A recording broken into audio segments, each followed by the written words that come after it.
Johannesburg, the city of gold, famous for its treasures beneath the ground. But today I'm standing on top of a 7-story high building, one of 11 inner city rooftop farms which form part of the project, the Urban Agriculture Initiative. The Johannesburg Inner City Partnership have brought together the city of Johannesburg, residents, businesses, developers to transform these underutilized rooftop spaces and make a more efficient and sustainable city. This is one of a series of projects to transform the inner city after years of decline and support growth. These hydroponic rooftop farms produce over 7,500 kilograms of fresh produce a year. The goal? To create 80 rooftop farms by the year 2025.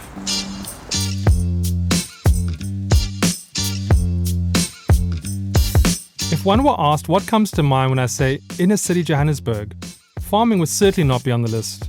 But rooftop farms can now be found in neighborhoods like Hillbrow and Braamfontein. Here we meet David van der Kerk, CEO of the Johannesburg Inner City Partnership. The JICP brings together stakeholders from different sectors to facilitate growth and transformation. Their goal is to ensure the projects they commission or support achieve sustainability. Project sustainability is achieved through connecting projects to the wider urban ecosystem. In 2018, the JICP approached the Small Enterprise Development Agency for funding. We're very happy to receive funding. Obviously without funding, projects can't really come off the ground.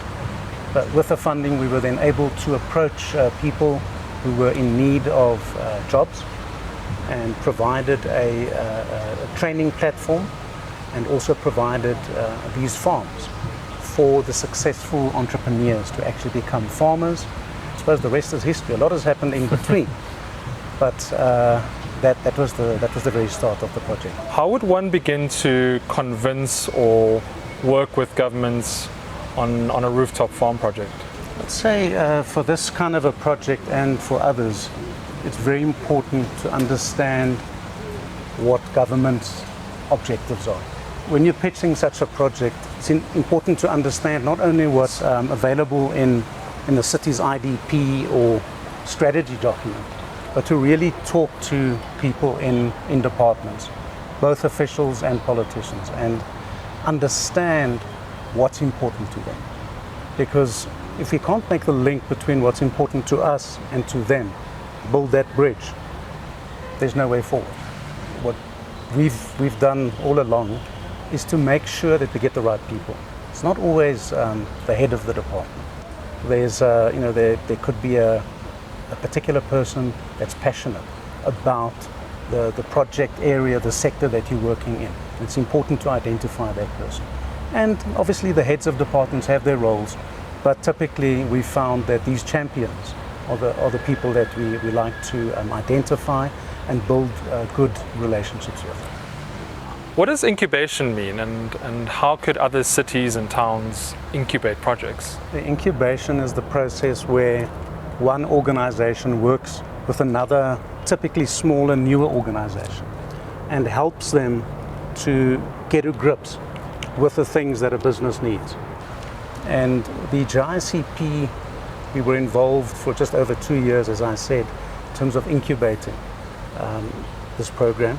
This program now has a board, it has a CEO, it has a farm manager, and it has all of the farmers. So that's been quite a success, is to establish this incubation and to not walk away, but to leave it to be, self-sustainable.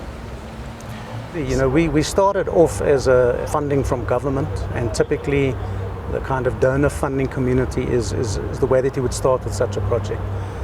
But we've seen that the financials actually prove that you can run a business in this way. Any advice for smaller cities and towns that want to start a similar project? The most important thing is relationships.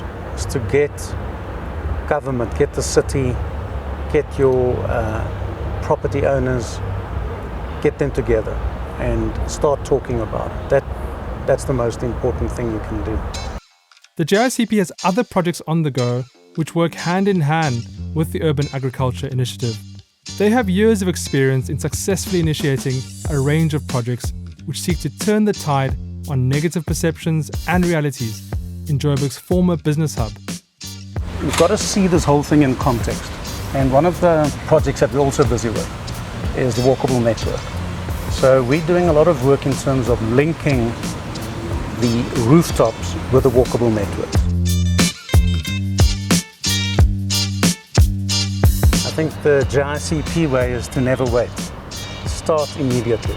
So if there's a policy gap, then that should be identified. But the best way to start policy is to actually start with a pilot, or just to get going, get a couple of people around the table and start talking and find out, you know, what needs to happen. Where are we now? Where do we want to go to? And how do we get there?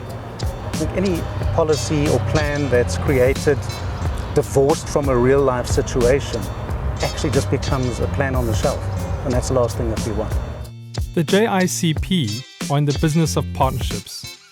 Their approach could form a blueprint for cities and towns nationwide to pursue inclusive regeneration, one rooftop at a time.